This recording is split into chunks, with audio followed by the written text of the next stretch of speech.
Bonjour chers amis, je vous parle depuis le Parlement de Strasbourg où nous sommes, comme vous le savez, environ une fois par mois et où l'essentiel de notre travail consiste à voter, à travailler aussi, mais à voter beaucoup. Depuis ma dernière vidéo avec vous, nous avons eu de très grands événements et des moments d'intense émotion dans ce Parlement. Moment d'intense émotion lorsque les eurodéputés anglais de tous les groupes politiques, mais singulièrement les 16 qui appartenaient à notre groupe Renew, sont partis. Ils sont partis sous nos applaudissements, ils sont partis sous nos chansons, ils sont aussi partis sous nos larmes et eux pleuraient également, ce que nous pouvons tous collectivement considérer comme un échec, c'est-à-dire une rupture et un pays membre et non des moindres qui quitte l'Union européenne. Depuis, nous avons séché nos larmes, nous avons accueilli dans le Parlement 27 nouveaux eurodéputés, dont 2 dans la délégation Renaissance, que vous connaissez probablement, et qui s'appellent Sandro Gozi et Ilana Sicurel. Avec eux et sous l'impulsion de Nathalie Loiseau, nous travaillons maintenant à préparer l'accord de sortie, accord dans lequel nous prenons en compte tous les éléments commerciaux, les éléments douaniers, la pêche, l'agriculture, la santé aussi, tous les grands sujets qui nous réunissent avec ce pays tiers qui est maintenant devenu le Royaume-Uni et avec lequel nous souhaitons garder autant que faire se peut les relations les plus cordiales et les plus étroites. Deuxième événement plein d'émotions, le lancement par la Commission européenne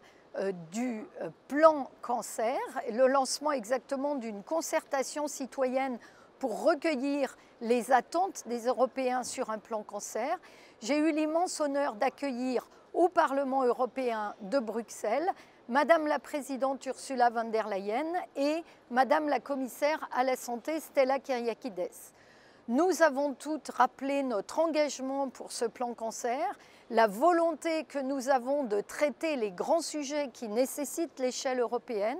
au premier rang desquels la prévention, et nous en avons déjà posé la première pierre avec le Green Deal, mais nous y évoquerons également tous les sujets qui tournent autour des médicaments. Nous avons besoin de l'échelle européenne pour mieux évaluer, pour mieux fixer tous ensemble le prix et pour mieux lutter contre les pénuries de nos médicaments.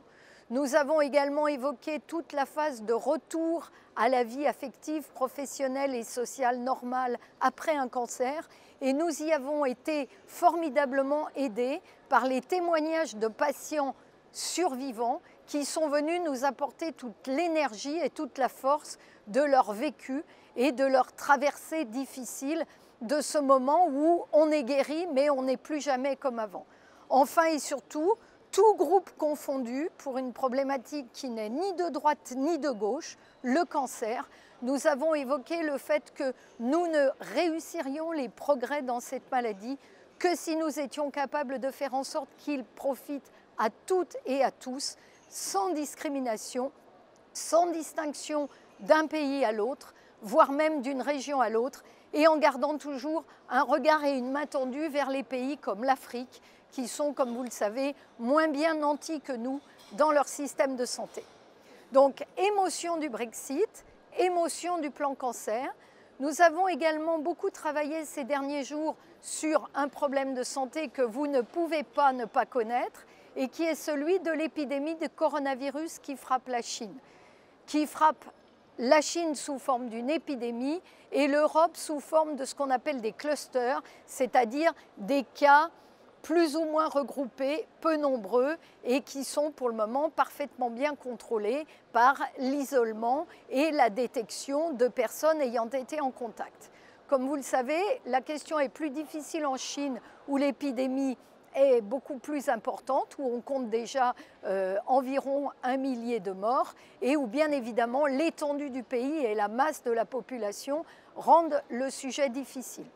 L'Union européenne a bien joué son rôle. Elle a joué son rôle en éditant immédiatement des recommandations à l'usage des professionnels de santé, et je les ai reçues à titre individuel, des recommandations de précaution aux aéroports.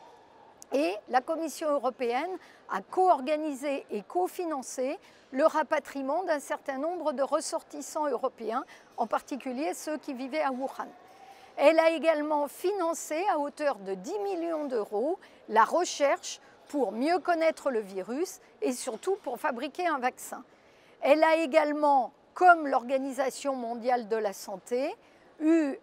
en tête que nous sommes, l'Europe et la Chine, des pays dont les systèmes de santé permettent d'apporter des réponses rapides et les plus efficaces possibles, et que là encore, c'est bien à l'Afrique qu'il faut penser, l'Afrique où sont de très nombreux Chinois et où une épidémie prendrait une dimension beaucoup plus préoccupante parce que les tests sont mal disponibles et parce que le système sanitaire est moins bien organisé, l'hygiène est moins développée et que nous pourrions, les populations africaines, avoir de gros problèmes là-dessus. Donc sur le coronavirus, l'Europe s'organise et elle doit s'organiser sans se poser en donneur de leçons et sans vouloir, à l'occasion d'une crise sanitaire, prendre des positions par rapport aux droits de l'homme qui sont justifiées, mais pas en période de crise. L'Europe doit être solidaire, doit tendre la main parce que aider les pays en difficulté, c'est aussi finalement nous aider nous. Donc vous le voyez, nous avons eu beaucoup de sujets de santé. Nous avons également voté ce matin contre une dérogation que la Commission européenne voulait faire s'agissant de la présence de plomb dans les plastiques, en autorisant des petites doses, certes, mais des doses quand même, de plomb dans le plastique recyclé. On sait que le plomb est toxique pour la santé. Il entraîne une maladie grave qui s'appelle le saturnisme. Nous sommes intervenus, je suis intervenue aux côtés de mes collègues du groupe Renew pour que nous puissions ce matin voter contre cette mesure qui nous paraît nuisible à la santé des citoyens européens. Donc la santé dans toutes ses dimensions, la santé dans toutes les politiques, nous avons encore travaillé là-dessus ces derniers jours et je vous dis à la prochaine fois pour un nouveau point Santé en Europe.